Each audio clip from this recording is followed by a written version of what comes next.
Sherelle. Yes. Now, Brad Crouch is here in the Sanctum, the Kilda Football Club, so we better get to him. So we welcome him. Crouchy, good morning. Thanks, guys. Cheers. I didn't even see you come in, I must admit. I don't know what happened. I don't know how you did sneaky. it. I don't know how you did it or what happened, but it's great to have you with us. Thanks, mate. Cheers. How are you feeling? How's your head? Yeah, no, it's not too bad. I had like a little surgery on Sunday morning, so I sort of had a depressed cheekbone. Yeah. And so I've got that fixed Sunday, and I should be right to play this week. You're going to play? Yeah, should be fine. It's I've actually done it before. I did it a few years ago as well. And you can sort of, all they do is go in and just pop it out. Just like a little dent in the car. Well, sure. yeah, it is. And if it sort of happens again, it happens again, and I'll just get it done again, sort of thing. So, have you got a fault in your cheekbone now that it just goes in a bit easier? Apparently, when you pop it out, it's obviously at risk of happening again in the first couple of weeks, especially when you're playing a contact sport. So, but it doesn't really get any worse than what it sort of is. So you sort of take the risk. Yeah. Doesn't look like you've gone in for surgery. Yeah. It does from on this side. on this side. Okay. Yeah, I've got a cut. I've seen that. Yeah. You're looking at the other side. Yeah, the other Right. angle. Yeah, the reverse angle. You had the umpire in the corridor. Yeah, that's throwing the ball on the right, outside. see? So You couldn't see it. does it hurt?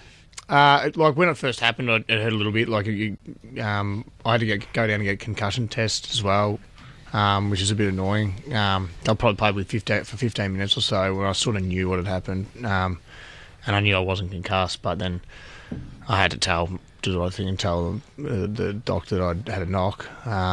So that was the tough thing. I missed 20 minutes, and Rowan was hurt as well, so it sort of cost us a little bit. We were 2 down for a little bit, so a bit frustrating. So you had 23 disposals at the time. 10 minutes into the third quarter, you're absolutely flying. You've got to go off. I'm fascinated to know, you'll go down to the rooms, and when you tell us what happens. Yeah, so it's like a massive series of tests. Like it's hard to. It was really hard to concentrate because you've got the game going on. You want to get out there quick as you can, but you're off for 20 minutes and then, so you've got to just virtually try and relax. And some of the tests you've got to do is like doing words backwards, remembering all the months and saying them backwards, getting told all these different words. I'd struggle and I'm not knocked out yet. Yeah, I know, and and what date is it? Who we played last week, and then doing a lot of tests like eyesight tests and stuff like that, standing on one leg, all that sort of thing. And also on an iPhone you do a heap of different questions and stuff. Are you feeling dizzy? Are you seeing stars, all that sort of stuff. And so it takes a while. And it's pretty hard to concentrate too when you can hear the crowd going nuts. Yeah, absolutely. In the background as well, which I was struggling with, definitely. And so are you nervous that you're going to get something wrong, even though you know in your own mind you don't feel like you can cuss, that you'll stuff it up and be out of the game? Yeah, exactly. Yeah. So luckily I've got a pretty low baseline myself. So that's the other thing. You get tested against your baseline. And on the weekend, for instance, I was sort of struggling with remembering the words. So you eventually get told, like 8 different words, and then you've got to read as many back as you can. So you got to remember the words that were said first, which is really hard. And I'm not very good at that the best of the time. So that was the one thing that I was like, oh no, I'm not going to get ruled out here because of that. But I ended up remembering a few and got back out there. What should happen is that they should actually have to answer the 5-question super quiz. Well, no one could. No one's ever run the board. No one's ever done it. 3 out of 5, otherwise no. No one's ever run the board. You said before, interestingly, that you did the right thing to tell the doctor you'd been hit and you copped a knock. 5 years ago, would you have done that? I think 5 years ago, I probably would have. Yep. I probably think at the moment, I think it's with the new concussion rules. I think some players wouldn't be telling them though. Yeah. I think with the change in the rules, I think there'd be players out there that go, I'm not going to risk missing time. You still reckon that happens? I reckon, yeah, because you miss the next week now as well if you get concussed. So I think a little bit, a lot of players now would be pretty worried about that. They don't want to miss the next week, especially if players are in, form slumps or want to on the edge of being a selection, or got big games coming up. Yeah. Say for instance finals and stuff like that. I think it's a really hard one. Like, I think players now are, unless it's really obvious, that they get knocked out, I think there's going to be times where players don't put their hand up, definitely. So there's now this Hawkeye vision or Hawk, whatever they call it, on the TV, on the screen, on the bench, where the docs have a look at all these incidents or any knocks that a player gets. They'll go back and rewind and see what happens. So a lot of it's taken out of your hands a bit, and you're dragged off at times, aren't you? Now the way that the system operates. Yeah, exactly. And that was like on the weekend. They had to, because I'd been on there on the ground for 15 more minutes. They had to find the vision. Yep. From way back as well. So that was frustrating as well, waiting for him to find the vision and make sure that it was cleared of no. It actually just hit me straight in the cheekbone, so I didn't get any head knock really. Yep. And it's also like it's different. Like one of the other boys, Sinclair, Sinks, he got kneed in the face and cut open, but he didn't have to get a test. So it's like sometimes you look at it, you say, well, what's a test, what's not, Yeah. If I have it, I think that's the thing now, if it happened again to me, I don't think I'd do the test now. So it's different, but the doc did the right thing. It was pretty obvious, I thought, though, because when you were feeling your cheek, it looked like you were feeling, is there any blood, or could you feel the indentation? Yeah, I could, yeah. It looked like you knew straight away, is that right? Yeah, I sort of could grab my face and I fell a little bit, and then Mitch Duncan was standing next to me. He's just like, I think he said something like, oh, you broke your cheekbone or something like that. So he could just tell that by looking. Was it that low key? I don't Yeah. think you broke your cheekbone. You're right, mate.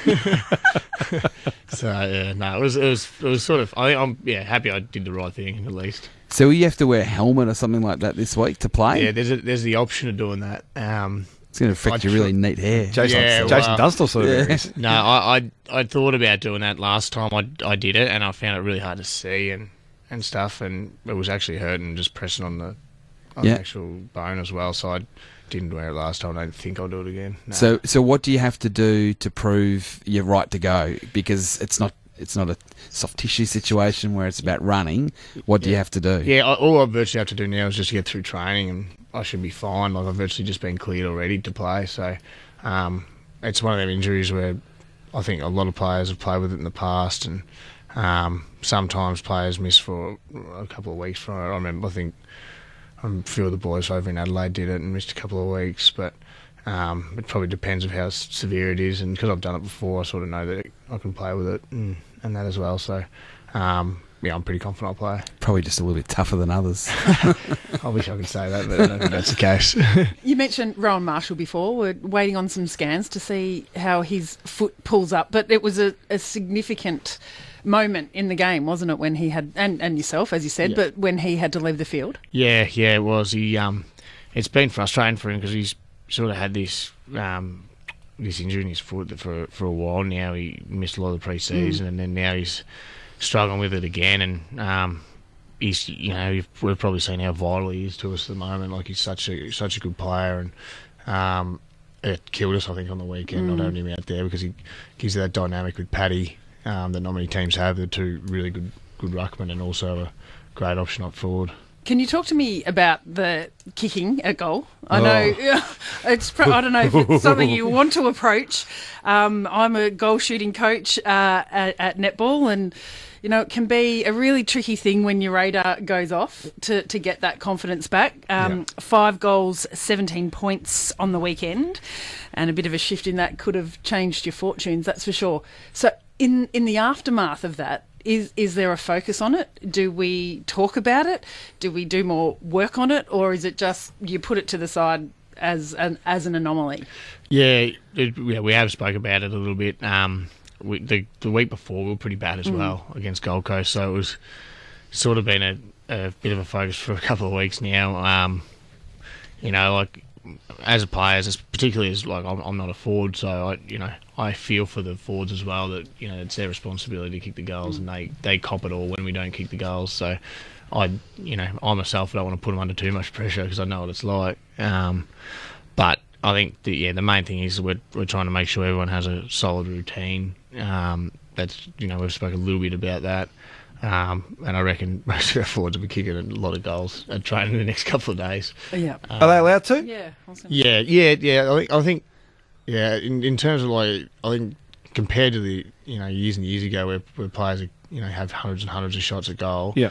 I don't think that happens as much. Like, I think it's more we spend a lot of time at training working on our systems and structures and stuff like that. And I think sometimes we forget to kick as many goals as we should. There's no doubt about that. But isn't there which sounds stupid, but we should definitely have more shots at goal, I think. Yeah. Is there a restriction though? On I think is what your point Yeah. is half The on phys how ed many. is the There- pesky there was- phys ed. Yeah. There is no restriction, but if a bloke was kicking 50 or 60 after training and staying out there for half an hour, it'd be a bit of an issue, I think. Yep. Compared to what it used to be. Yeah. Which is unusual, Yeah. particularly for those key forwards and forward players, because that's their job. Yeah. Job is to kick goals. Now, I understand when you're practicing, you're not going to necessarily be under as much fatigue as possible, but you set shot routines are clearly one of the most important things you can get right. And you can do that just anytime, anywhere, really. So it does surprise me that they don't invest or allow the players to invest much time in that sort of stuff, seemingly. Yeah, At this definitely. level. I think it's a weird, it's a tough one. Like, a lot of the players spend so much time on their body and stuff. And, goals are probably the most important thing. Sometimes you forget about that, but I think the boys will be having a lot of shots this week. So just go through the year. First round 13-8, that's okay. Second round 11-7, that was okay. Then against Essendon in round 3 it was 9-14. Then 15-12, 7-6, they're okay, they're ahead of the ledger.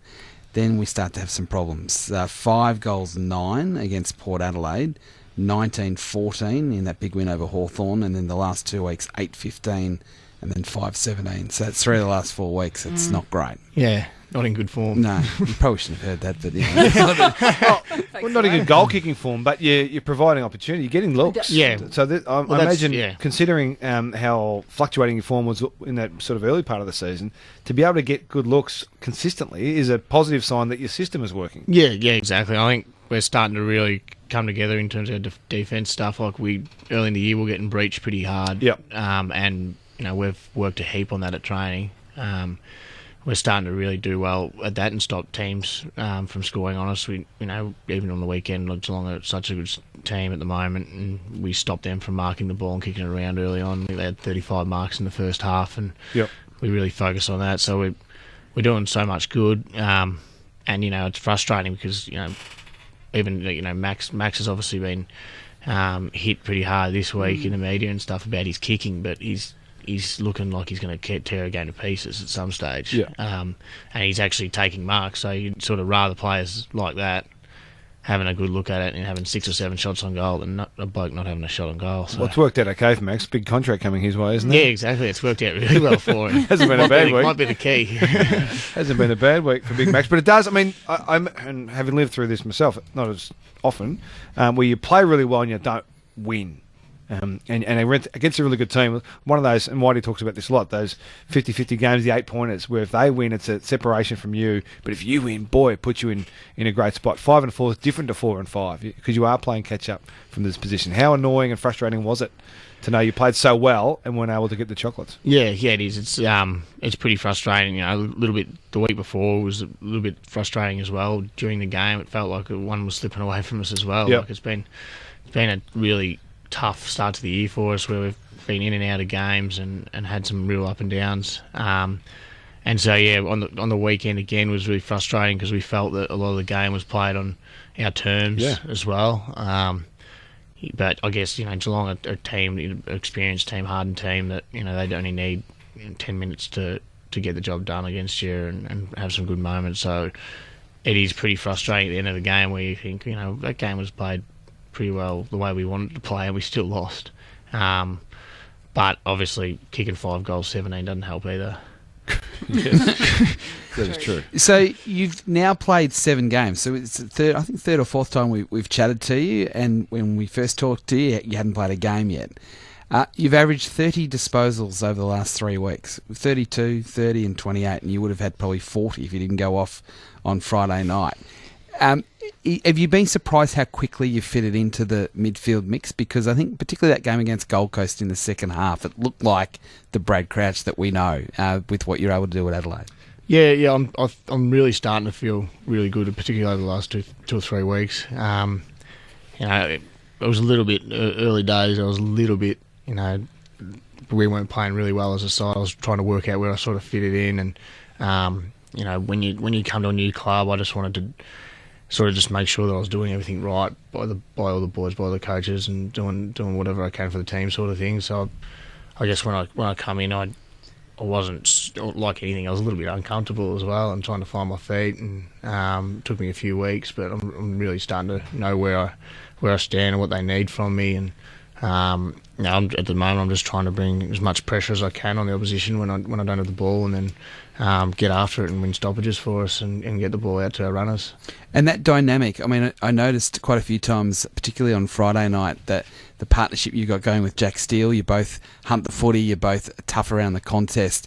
How long does it take to get that chemistry? I would imagine it's still a work in progress, but you just felt for the first time on Friday night you were really working well together? Yeah, definitely. It's it definitely takes a while. Like you sort of get used to whoever you play around. Like I've obviously been used to playing around my brother and Rory Sloane for years and years and years. You know what each other are going to do, sort of thing. And I think the other big one for me is having the connection with our rucks. So having Paddy, he's only been around for three or 4 weeks now. So I'm still really trying to work on my connection with him. He hits the ball different than what I'm used to, but he's pretty handy as well. So it's all them sort of little things you just can't really replicate other than just experience and playing with them and being in different games with them. But I'm starting to really feel comfortable with them, definitely.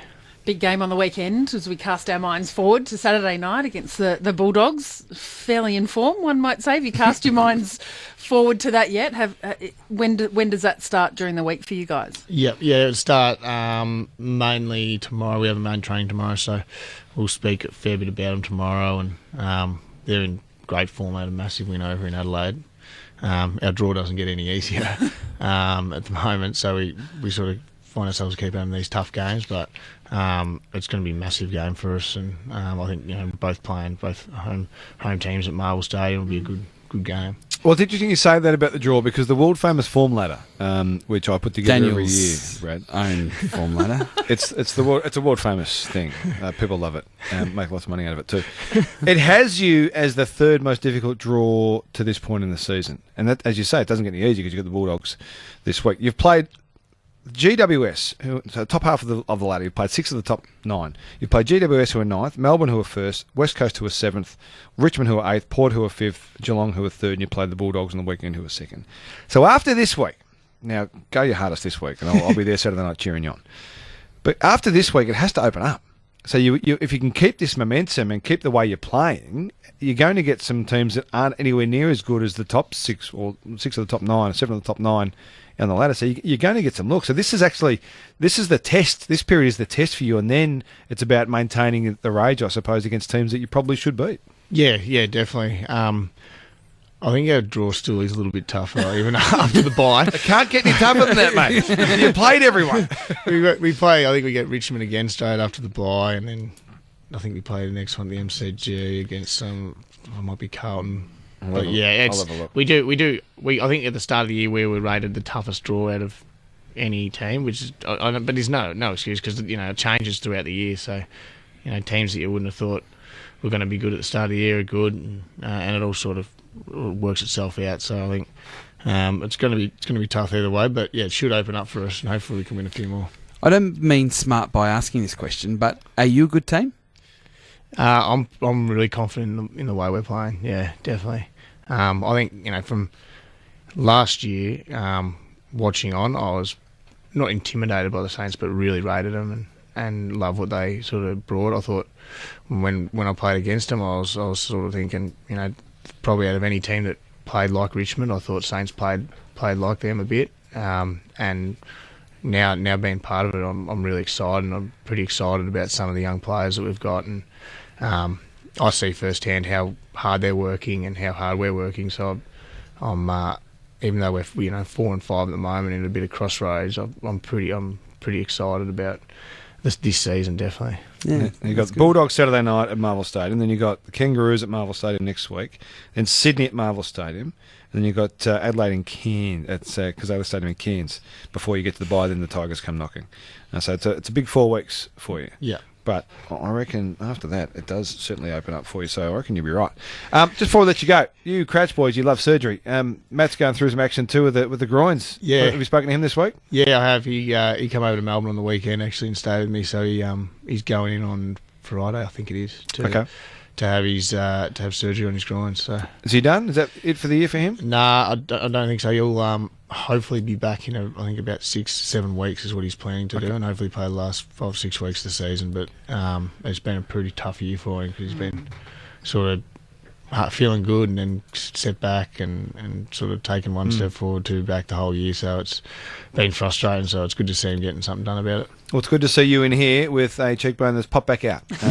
Hopefully you don't need it popped out again this week. Good luck to you, mate. Great to have you in the studio. You're going gangbusters, is what he said. And hopefully the boys can get a win in one of the biggest challenges in footy, taking on the Bulldogs Saturday night at Marvel Stadium. Thanks, Arthur.